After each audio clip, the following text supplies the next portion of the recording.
जय हिंद दोस्तों। आज हम कवर करेंगे BA third year fifth semester exam 2023-24। दोस्तों इसी साल नवंबर या दिसंबर से आपका एग्ज़ाम शुरू हो जाएगा। दोस्तों बात करेंगे एजुकेशन यानी शिक्षा शास्त्र के बारे में।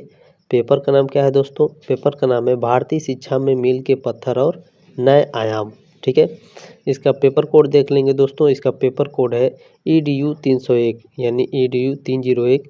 ये फर्स्ट पेपर है दोस्तों। ठीक है, सेकेंड पेपर का भी मैंने क्लास कराया है, उसके वीडियो का लिंक मैं डिस्क्रिप्शन में दे दूंगा। आप लोग इस क्लास को देखने के बाद उसे आराम से देख सकते हैं। ठीक है दोस्तों, क्लास तीसरा है, यूनिट तीसरा है। ठीक है, फर्स्ट पेपर का क्लास तीसरा, यूनिट तीसरा है दोस्तों। इसके पहले जो मैंने 2 क्लास कराए हैं उसके भी वीडियो का लिंक मैं डिस्क्रिप्शन में दे दूंगा, उसे भी आप आराम से देख सकते हैं।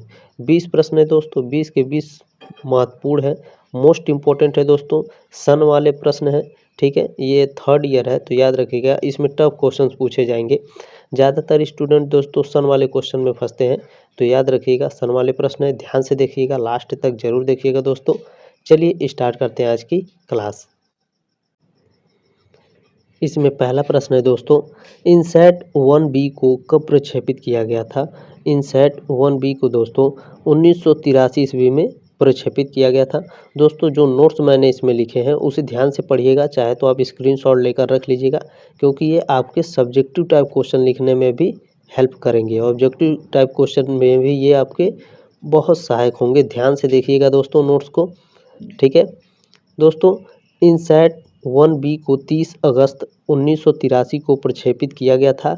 यह भारतीय राष्ट्रीय उपग्रह प्रणाली इनसैट श्रृंखला का दूसरा उपग्रह था।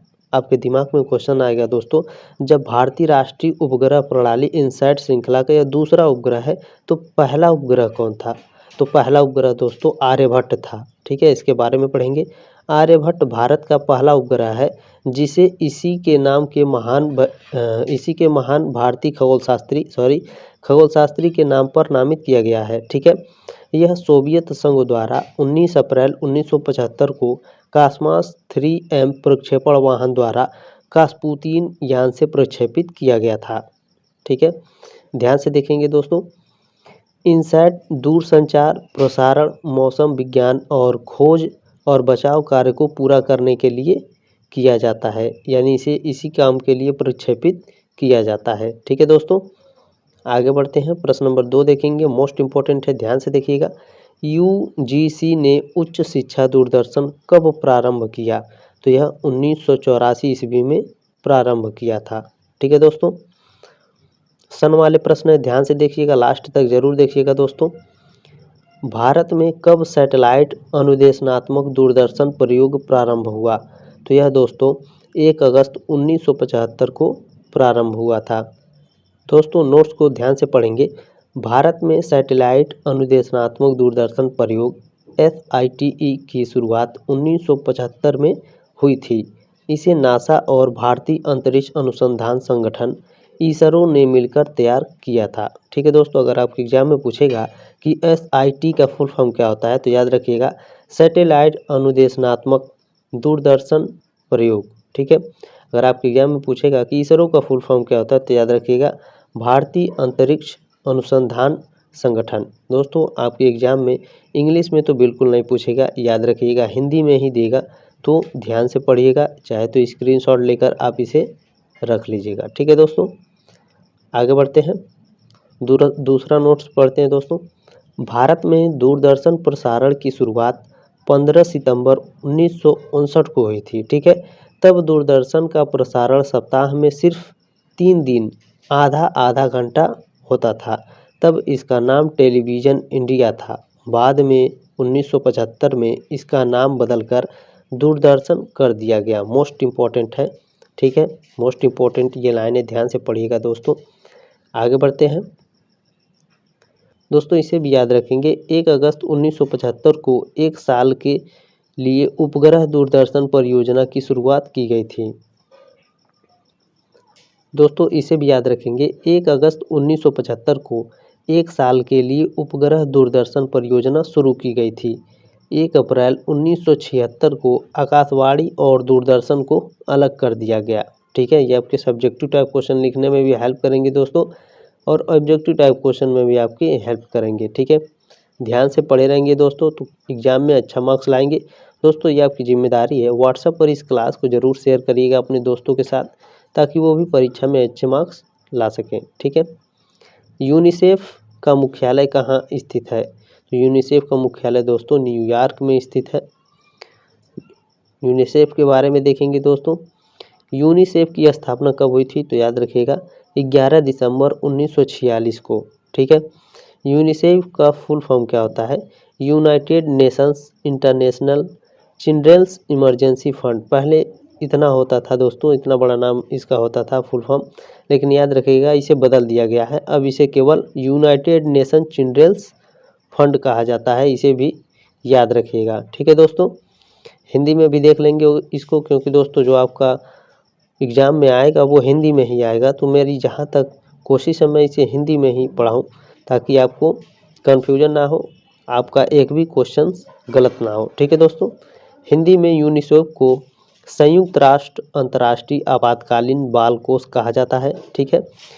दूसरे रूप में इसे संयुक्त राष्ट्र बाल निधि भी कहा जाता है। इस नाम को बदल दिया गया है, याद रखिएगा। ठीक है। संयुक्त राष्ट्र अंतर्राष्ट्रीय आपातकालीन बाल कोष को बदलकर संयुक्त राष्ट्र बाल निधि रख दिया गया है। तो यही आपके एग्जाम में पूछेगा। ठीक है। संयुक्त राष्ट्र बाल निधि। यूनिसेफ को 1965 में उसके बेहतर कार्य के लिए शांति के क्षेत्र में नोबेल पुरस्कार से भी सम्मानित किया गया था। ठीक है दोस्तों। अगर पूछेगा यूनिसेफ को शांति का नोबेल पुरस्कार किस सन में मिला था? तो 1965 में मिला था। ठीक है। किस क्षेत्र में मिला है? तो शांति के क्षेत्र में। इसे भी याद रखेंगे, मोस्ट इम्पोर्टेंट है दोस्तों। ठीक है। स्क्रीनशॉट लेकर आप इसे रख सकते हैं, पढ़ते रहिएगा दोस्तों। ये आपके सब्जेक्टिव और ऑब्जेक्टिव टाइप दोनों में हेल्प करेंगे। ठीक है। भारत में प्रथम मुक्त विश्वविद्यालय की स्थापना कब और कहाँ की गई थी? वेरी वेरी मोस्ट इम्पोर्टेंट है, इसे याद रखेंगे दोस्तों। इसकी स्थापना 1982 ईस्वी आंध्र प्रदेश में की गई थी। ठीक है। भारत में प्रथम मुक्त विश्वविद्यालय की स्थापना आंध्र प्रदेश में हुई थी। किस सन में हुई थी? 1982 ईस्वी में। ठीक है। प्रश्न नंबर 6 है दोस्तों, साइट SITE के कार्यक्रम कब प्रारंभ किए गए? तो इसके कार्यक्रम दोस्तों 1975 ईस्वी में प्रारंभ किए गए थे। ठीक है। SIT का फुल फॉर्म देख लेंगे दोस्तों, ये आपके एग्जाम में पूछ सकता है। ठीक है। याद रखिएगा, सैटेलाइट इंस्ट्रक्शन टेलीविज़न एक्सपेरिमेंट। ठीक है। हिंदी में इसे कहते हैं दोस्तों उपग्रह अनुदेशनात्मक दूरदर्शन प्रयोग। हिंदी वाला ज़्यादा याद रखिएगा आप दोस्तों, क्योंकि हिंदी में ही पूछेगा एग्जाम में। ठीक है। प्रश्न नंबर 7 है, UCG की स्थापना कब हुई थी? तो UCG की स्थापना दोस्तों 1956 ईस्वी में हुई थी। ठीक है। UCG का फुल फॉर्म अगर आपके एग्जाम में पूछेगा तो याद रखिएगा दोस्तों, UCG का फुल फॉर्म होता है विश्वविद्यालय अनुदान आयोग। ठीक है। अंग्रेजी में इसे कहते हैं यूनिवर्सल ग्रांट्स कमीशन। ठीक है। शॉर्ट फॉर्म में इसे कहा जाता है दोस्तों, शॉर्ट फॉर्म में इसे UCG कहा जाता है। केंद्रीय सरकार का एक आयोग है जो विश्वविद्यालयों को मान्यता प्रदान करता है। ठीक है। जैसे फिल्मों में होता है केंद्रीय प्रमाणन बोर्ड। ठीक है। उसी तरह से ये भी है, याद रखिएगा। UGC जो दोस्तों केंद्र सरकार का एक आयोग है, यह सभी विश्वविद्यालयों को मान्यता प्रदान करता है। प्रश्न नंबर 8 है दोस्तों, उपग्रह अनुदेशनात्मक दूरदर्शन प्रयोग प्रारंभ कब किया गया था? तो इसे दोस्तों 31 जुलाई 1975 ईस्वी को प्रारंभ किया गया था। ठीक है। नोट्स को ध्यान से पढ़ेंगे दोस्तों। भारत दुनिया का पहला देश था जिसने शिक्षा के लिए अपना उपग्रह लॉन्च किया था। ठीक है। साल 2004 में भारतीय अंतरिक्ष अनुसंधान संगठन इसरो ने EDUSAT नाम का उपग्रह लॉन्च किया था। ठीक है। नोट्स को दोस्तों लिख लीजिएगा, स्क्रीनशॉट लेकर रख लीजिएगा, पढ़ते रहिएगा। प्रश्न नंबर 9 है दोस्तों, शैक्षिक तकनीकी केंद्र सेट CET की स्थापना कब हुई थी? तो इसकी स्थापना 1970 ईस्वी में हुई थी। इन पे कन्फ्यूजन है दोस्तों, इस प्रश्न में ध्यान से देखिएगा। अभी आप नोट्स पढ़ेंगे तो आपकी कन्फ्यूजन दूर हो जाएंगे दोस्तों। शैक्षिक प्रौद्योगिकी केंद्र और शिक्षण सहायकी विभाग के विलय से 1984 में इसकी स्थापना की गई थी। यदि दोस्तों आपके एग्जाम में 1970 ऑप्शन में दिया है और 1984 दिया है, ठीक है, तो हम 1984 ही टिक करेंगे। ठीक है। यदि एग्जाम में 1984 नहीं दिया दोस्तों तो 1970 को ही हम टिक करेंगे। ठीक है दोस्तों, मैंने इसलिए आपकी कन्फ्यूजन दूर कर दी दोस्तों, ताकि आपके एग्जाम में आपका एक भी क्वेश्चन गलत ना हो। ठीक है, प्रश्न नंबर 10 है दोस्तों, इनसैट फर्स्ट ए को प्रक्षेपित कब किया गया था? तो इसे 1982 ईस्वी में प्रक्षेपित किया गया था। दोस्तों याद रखिएगा, नोट्स को ध्यान से पढ़िएगा। भारत का पहला दूरसंचार और मौसम विज्ञान उपग्रह कौन सा है? इनसैट फर्स्ट ए है। ठीक है, इसको 10 अप्रैल 1982 को लॉन्च किया गया था।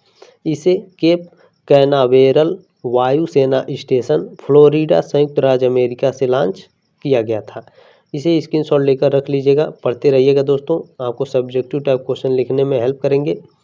प्रश्न नंबर 11 है दोस्तों, यूनिसेफ की स्थापना कब हुई थी? तो यूनिसेफ की स्थापना 1946 ईस्वी में हुई थी। ठीक है, नोट्स को ध्यान से पढ़ेंगे। संयुक्त राष्ट्र बाल कोष यूनिसेफ की स्थापना 11 दिसंबर 1946 को हुई थी। ठीक है, इसकी स्थापना संयुक्त राष्ट्र महासभा ने की थी। प्रश्न नंबर 12 है, GSLV F1 को कब प्रक्षेपित किया गया था? तो इसे सन 2001 में प्रक्षेपित किया गया था। ठीक है, नोट्स को ध्यान से पढ़ेंगे। GSLV F1 भारतीय अंतरिक्ष अनुसंधान संगठन इसरो की geosynchronous satellite launch vehicle GSLV की तीसरी उड़ान है। ठीक है, GSLV F1 ने अप्रैल 2001 और मई 2003 में 2 विकास परीक्षण उड़ानें भरी थीं। ठीक है, प्रश्न नंबर 13 है दोस्तों, NCERT की स्थापना कब हुई थी? तो इसकी स्थापना दोस्तों 1961 ईस्वी में हुई थी। नोट्स को ध्यान से पढ़ेंगे दोस्तों। राष्ट्रीय शैक्षिक अनुसंधान और प्रशिक्षण परिषद NCERT की स्थापना 1 सितंबर 1961 को दिल्ली में हुआ था। यदि आपके एग्जाम में पूछेगा कि इसकी NCERT, ठीक है, NCERT इसकी स्थापना कब हुई थी? 1 सितंबर 1961 कहाँ हुई थी? दिल्ली में हुई थी। यदि आपके एग्जाम में पूछेगा दोस्तों इसका फुल फॉर्म बताइए, तो याद रखिएगा राष्ट्रीय शैक्षिक अनुसंधान और प्रशिक्षण परिषद। ठीक है, अंग्रेजी में इसे कहते हैं national council of educational research and training. प्रश्न नंबर 14 है दोस्तों, राष्ट्रीय शिक्षा दिवस कब मनाया जाता है? राष्ट्रीय शिक्षा दिवस 11 नवंबर को मनाया जाता है। प्रश्न नंबर 15 है दोस्तों, ज्ञानवाणी कब प्रारंभ किया गया था? ज्ञानवाणी सन 2001 ईस्वी में प्रारंभ किया गया था। ठीक है, नोट्स को ध्यान से पढ़ेंगे दोस्तों। शैक्षिक प्रसारण की सेवा ज्ञानवाणी का शुभारंभ 7 नवंबर 2001 में इलाहाबाद में खोले गए पहले केंद्र के साथ हुआ था। प्रश्न नंबर 16 है दोस्तों, एडुसेट में है, यानी एडुसेट में कितने चैनल हैं? तो एडुसेट में दोस्तों कुल 24 चैनल है। ठीक है, नोट्स को ध्यान से पढ़ेंगे दोस्तों। एडुसेट भारत का पहला शैक्षिक उपग्रह है। इसे भारतीय अंतरिक्ष अनुसंधान संगठन इसरो ने 20 सितंबर 2004 को श्रीहरिकोटा से लॉन्च किया था। ठीक है, मोस्ट इम्पॉर्टेंट है। यदि आपके एग्जाम में दोस्तों एडुसेट का फुल फॉर्म पूछेगा तो याद रखिएगा एजुकेशनल सैटेलाइट। ठीक है, एजुकेशनल सैटेलाइट। प्रश्न नंबर 17 है दोस्तों, मोस्ट इम्पॉर्टेंट है। भारत राष्ट्रीय उपग्रह Indian National Satellite INSAT first A को किस तारीख तथा किस सन में कैप कैनेडी से प्रक्षेपित किया गया था? तो इसे दोस्तों 10 अप्रैल 1982 को प्रक्षेपित किया गया था। कहाँ से? कैप कैनेडी से। ठीक है, आगे बढ़ते हैं। प्रश्न नंबर 18 है दोस्तों, संपूर्ण राष्ट्र के लिए दूरदर्शन प्रणाली के संचालक हेतु अनुभव प्राप्त करना था। यह किस सैटेलाइट का उद्देश्य था? वेरी वेरी मोस्ट इम्पोर्टेंट है। तो यह साइट 1975 का, ठीक है, साइट 1975 का उद्देश्य था। प्रश्न नंबर 19 से ध्यान से देखेंगे। माध्यमिक विद्यालय की दूरदर्शन प्रकल्प यानी सेकेंडरी स्कूल टेलीविज़न प्रोजेक्ट का प्रारंभ किस सन में किया गया था?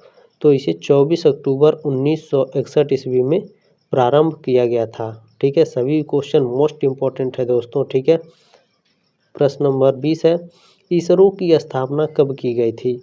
तो इसरो की स्थापना दोस्तों 15 अगस्त ठीक है, ये ऑप्शन गलत हो गया दोस्तों टाइपिंग में, इसके लिए सॉरी। 15 अगस्त 1969 को हुई थी, ठीक है। 15 अगस्त 1969 को इसरो की स्थापना हुई थी, ठीक है। इसरो के फाउंडर कौन है दोस्तों?